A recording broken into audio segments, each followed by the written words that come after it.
হয়, আমি অসম কৃষি বিশ্ববিদ্যালয়ৰ পৰা অহা চূড়ান্ত বৰ্ষৰ ছাত্ৰ ছাত্ৰীসকলে আজি মায়ং আঞ্চলিক কলেজতে এটি কৃষি তথ্য কেন্দ্ৰ স্থাপন কৰিছোঁ।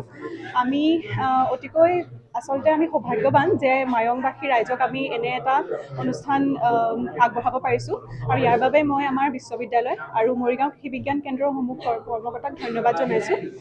আমি আশা কৰোঁ যে আমাৰ এই প্ৰচেষ্টাই মৰিগাঁও কৃষকসকলক সঁচাকৈ লাভৱান কৰিব, কিয়নো ইয়াত কিছুমান আধুনিক ধৰণৰ বৈজ্ঞানিক পদ্ধতিৰে কৰা খেতিৰ বিষয়েও বিভিন্ন ধৰণৰ মডেল বনোৱা হৈছে।